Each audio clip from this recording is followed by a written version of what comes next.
Umamin po mga bida, no? Ito kung si dating Senador Antonio Trillanes IV, ano, mga bida, na mas nakakatakot daw ito kung si Vice President Sara Duterte, ano, kaysa dito ho kay dating Pangulong Rodrigo Roa Duterte.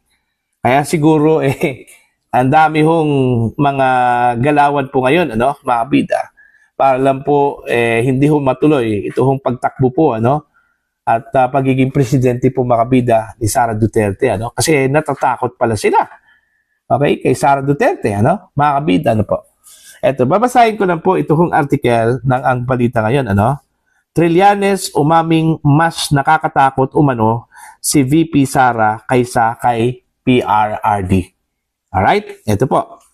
Nagbigay ng pahayag si dating Senador Antonio Trillanes kaugnay sa posibilidad ng mas mataas na posisyon ni VP Sara Duterte sa hinaharap.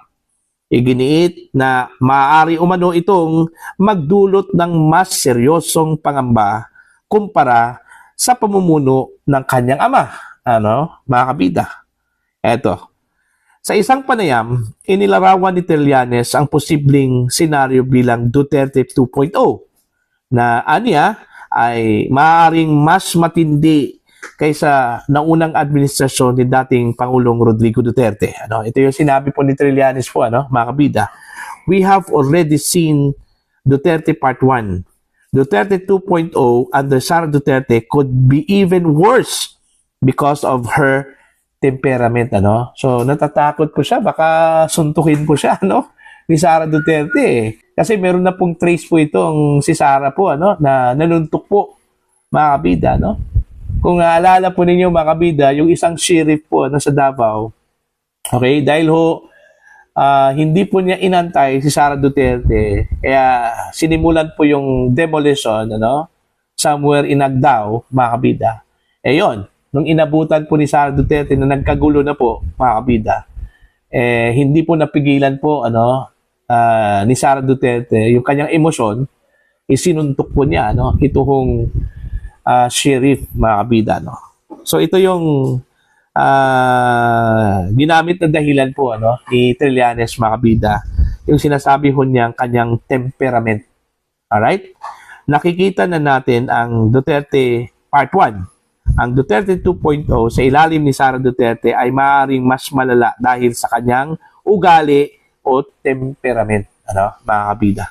Dagdag pa niya, Sara Duterte is basically digong without the sense of humor and a shorter fuse. Ibig sabihin po, ano, si Sara Duterte daw, mga kabida, ay para daw si digong, ano, ngunit walang sense of humor at mas mabilis uminit ang ulo.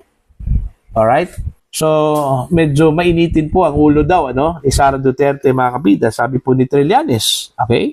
Meron kayang karanasan po ito kung si Trillanes kay Sara, ano, patungkol ho sa kanyang temperament? Bakit nasasabi ho niya na mainitin po ang ulo? Ang pagkakakilala po natin kay Sara Duterte, cool na cool yan eh. Alright?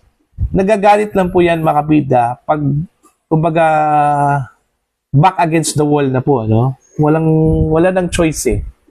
Okay? Kumbaga, wala na pong, kumbaga, end na po, ano, mga kabida. Diyan po nagagalit si Sara Duterte. Alright? Do you think, sa mga pinagdaanan po niya, ano, na hirap, mga kabida, laban ho sa kanyang mga detractors, laban po sa kasalukuyang administrasyon, ano, mga kabida, do you think kung hindi po matatag si Sara Duterte, nagwala na po yan? Alright? Pero since matatag po siya, meron po siyang sense of, anong tawag po dyan, coolness, ano, mga kabida, yun yung reaction po niya sa mga banat po, no, laban sa kanya. Isa lang pong instance po, mga kabida, na nakita ko po, ano, ito hong si Sara Duterte, maliban po doon ho sa kanyang sinuntok na, ano, na sheriff, ano, kung saan po ay matindi na po yung naranasan po, ano, ni Sara Duterte, mga kabida, na puot at saka galit, ano, yung nangyari po kay Attorney Zulaika Lopez. Do you remember that? Yung nagwala ho itong si Sara Duterte, mga kabida, sa online. Okay? nung perception po na binantaan daw niya ito hong si Pangulong Marcos, First Lady Lisa Marcos, at saka ito hong si dating House Speaker Martin Romualdez. Kasi napuno na po yung salup eh. Dahil sa ginawa po kay Attorney Zulaika po, mga kabida, para bang hindi po nirespeto po yung presence po ng Vice Presidente that time, mga kabida. Diba? Kahit sino siguro eh. Okay? Nasa harap mo ang Vice Presidente, ganun na yung asta po, ng mga pulis. Okay? Ng mga otoridad na nandun po, mga kabida. Diba? Magagalit ka talaga. Wala hong normal na tao po, na ganun po ang magiging action o reaction po, mga kabida. Lalong-lalo na po, ikaw yung pangalawang pinakamataas na opisyal po, sa bansa. Tapos ganun lang po yung action po, na gawin po sa harap ninyo. Diba? Magagalit ka talaga, May insulto ka talaga, mga kabida. Diba?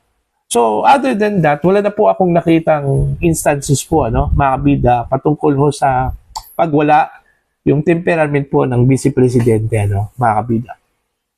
Okay? Si Vice President Sara Duterte, kung kilalang kilala po ninyo yan, okay, kami, kilalang kilala namin yan kasi taga Davao po kami, Okay? Cool na cool yan, mga kabida, Yan si Sara. Okay, kung ang perception po ni Trillanes na worse ang mangyayari po, mga kabida, sa Pilipinas, kung si Sara Duterte ang magiging presidente, sana, nangyari na po yan sa Davao City, Ilang term ba si Sara Duterte? I think 2 o 3 terms. Si Sara Duterte na naging mayor po, sa Davao City. Instead na takot ang umiral po mga kabida sa Davao, wala eh. Freedom po. At in fact, mga kabida, lumago po ang Davao City, dahil ho kay Sara Duterte.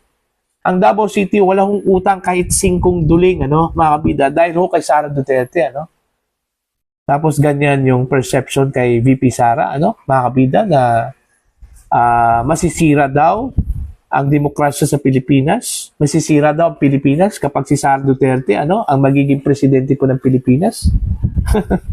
Diba? Naintindihan po natin kung bakit ganun po yung perception po mga kabida ni Trillanes.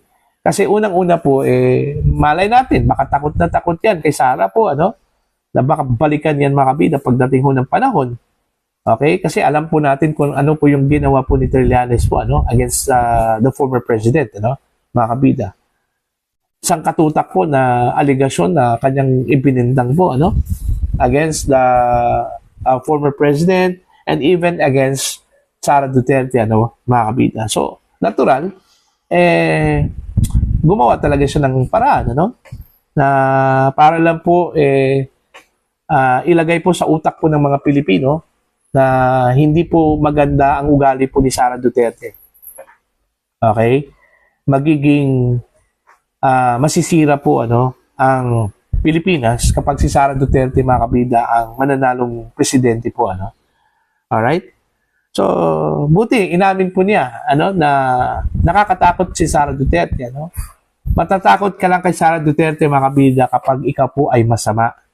Kapag ikaw po ay may ginawang kabulastugan po, mga kabida. Okay? Kasi sa totoo lang po, pagdating ho dyan, mga kabida, sa mga masamang tao, okay, may mga ginagawang kabulastugan, mga kabida, may kasalanan sa taong bayan, mas nakakatakot si Sara Duterte kaysa kay dating Pangulong Rodrigo Roa Duterte. Ang perception kasi nila kay Digong, mga kabida, soft-hearted. Okay? Pero dito ho kay Sara, although maawain po yan, mga kabida, pero pagdating ho kasi sa batas, pagdating sa polisiya, stick to yan. Stick to yan si Sara Duterte. Normal lang po, na ipaiiral po niya yung batas. Kung lumabag ka sa batas, pasensyahan talaga. Kasi yun yung batas mga kabida, Diba? So, sa mga nakakilala po kay Sara Duterte, so hindi ho sila nangangamba patungkol ho sa possible Sara Duterte presidency po, mga kabida. Okay, pero dun ho sa mga hindi ho nakakilala po kay Sara Duterte, yung kanilang natanggap lang po, na information, okay, towards Sara Duterte, kumbaga, paninira lang po, talagang matatakot talaga sila, no? Mga kabida. Okay? So, yun po, no? Para po sa inyo, ano po ang inyong opinion at pananaw po, ano? Dito po sa pag-amin po, mga kabida, ni Senator Trillanes, na mas nakakatakot po si Sara Duterte kumpara po sa kanyang ama, ano? Si dating Pangulong Rodrigo Roa Duterte. Naniniwala ho ba kayo, mga kabida, na mas worse ang Pilipinas, masisira ang Pilipinas kapag si Sara Duterte po ang mananalong presidente come 2028